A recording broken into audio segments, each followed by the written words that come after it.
Hey friends, welcome back to another Wellness Wednesday. The topic that I wanted to talk about today is something I learned about from Dr. Jade Teta. I talk about him a lot on my Wellness Wednesdays. I've learned a ton from just the way that he thinks about metabolism and diet, and kind of instead of just looking at, oh, let's find the perfect diet or the right set of nutrients that's going to make everything perfect, he thinks about behavior and how certain, choices affect your behavior later on. And it's just another side of diet that I think gets ignored a lot of times in the diet world. And so the concepts that he talks about, just super, super helpful. And so the topic that I wanted to talk about is trigger foods versus buffer foods. And I feel like we hear about trigger foods a lot. That's a common thing. Like, I just have to stay away 100% from these trigger foods because if I eat one bite, I'm going to just eat the entire pan, or it's going to send me off into a binge, that kind of a thing. And so what a trigger food is, there's not just trigger foods, there's what triggers you, and it's going to be different for everybody. And it's just basically something that that you don't have very good self-control with. If you eat it, it stimulates hunger for a variety of different reasons. And I think a lot of us kind of have a concept of what those foods are when you just stop to think about it. Like, what are the foods that give me trouble, that if I eat, it's like historically I eat that and then I end up binging or, going off the rails, going off of whatever diet plan I'm doing, or eating too much. And so that it's just good to have a list of those foods. And for some people, obviously for a lot of people, there's things that are super processed and refined, like candy bars and stuff like that. I think a lot of those would be on a lot of people's trigger food list just because of how they're comprised and, they're engineered to have a trigger reaction. Like the potato chip, the Lay's potato chips, bet you can't eat just one. The processed food industry basically makes money by engineering trigger foods for people. But beyond that, there can be lots of other kinds of trigger foods, and it really can vary from person to person. For some people, it can be something as simple as eating cheese. Like, some people, if you eat a bite of cheese, it's like, oh, I keep coming back to the whole block, and it ends up being a trigger for you. Got to jump in real quick and say thank you to Element, who is the sponsor of today's video. Element is an electrolyte supplement. I use it every single day. It comes in these really convenient little packs. It has everything that you need and nothing that you don't. They don't have any weird colors or flavors.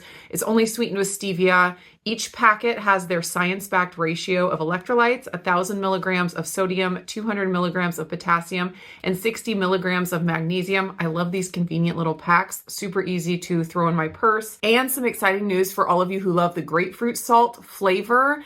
They have just had that as a seasonal flavor for the past few years, but they decided, since it's loved so much, they're going to add it to the permanent line. So it's out of stock right now, but as soon as it comes back in stock in September, it's going to be part of the permanent line. You can order it any time of the year. I'm so excited about that because it's one of my favorite flavors. So right now, Element has a deal for my viewers where you can get a free sample pack with any order.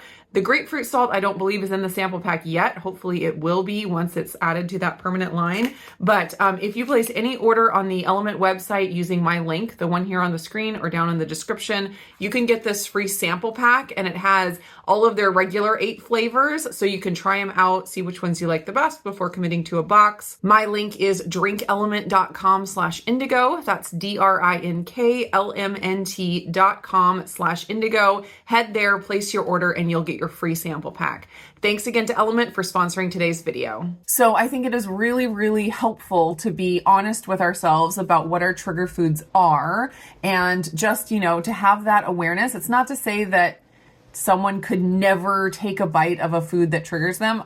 Personally, I've found that acknowledging a trigger food and knowing that it has kind of that effect on me actually makes it a little bit easier when I do happen to have a little bit of that food. I'm not a victim of I eat the food and then I'm a victim of, I can't control anything after that. Just knowing that and expecting that I'm going to feel those, kinds of feelings, it's a lot easier to actually say no to the trigger. Not that you should just go and eat all of your trigger foods. You have to use wisdom in deciding when is the right time and when it's not. And for some people, like when they're in a place of healing and getting over like severe food issues, just saying 100% no trigger foods. I need to stay completely clean and sober from any of the trigger foods. So it's important to know what those foods are for you and then decide where you're at with them. If it's a time where you just need to stay completely clean, or if you have a little more flexibility. Then let's talk about buffer foods. And this is something that I don't hear as many people talk about in the diet world, especially in the diet world that's more focused on nutrients. You hear more of this kind of a concept in like the calories in, calories out, where it's like the quality of the food doesn't matter at all. All that matters is the amount that you eat. But when people are more focused on very nutrient dense foods and making sure their diet is comprised of like whole foods and just things that give you really good nutrition, the focus is more on let's formulate this perfect diet. And if a food is not nutritious up to some nutrient standard, then it's a bad food and we don't eat it, and we only choose foods that are nutritious. It's kind of like the food is fuel mentality, where it's like taste doesn't matter. All you need to worry about is hitting this level of nutrition and then everything will be good. But buffer foods are something that kind of take into account your behavior after you eat. So a lot of times we can just really focus on the meal and like, how can we construct this one meal to be perfect? But we don't think about what that meal is going to do to us later on, both physically and mentally. And something that buffer foods do. So a buffer food is basically just something that you enjoy.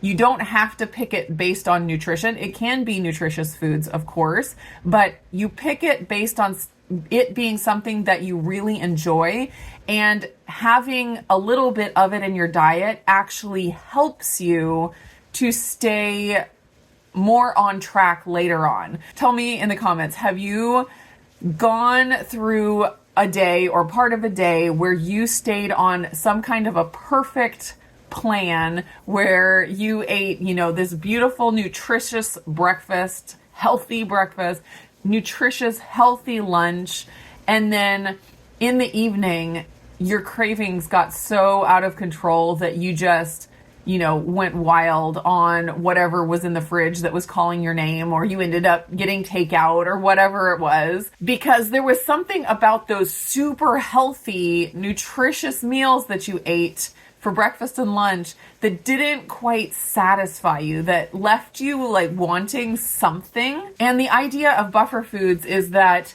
you choose certain things that you just really enjoy. Maybe it's like dark chocolate, maybe it's like blueberries, maybe it's dairy, where you include a little bit, enough into your healthy meals so that you feel satisfied and you feel like that you get that pleasure from it, and it's enough that you feel satisfied, and it actually helps you stay on track for the rest of the day. So this is where it gets interesting, because the list of trigger foods and the list of buffer foods for different people, they might have a food on the trigger food list, and where if they eat it, it triggers them and it makes them want to eat more or eat the whole pan. And then that exact same food could be on someone else's buffer food list. So for example, I can eat a square or two of dark chocolate after my dinner, and I don't really go back to the dark chocolate and feel like I have to eat the entire bar.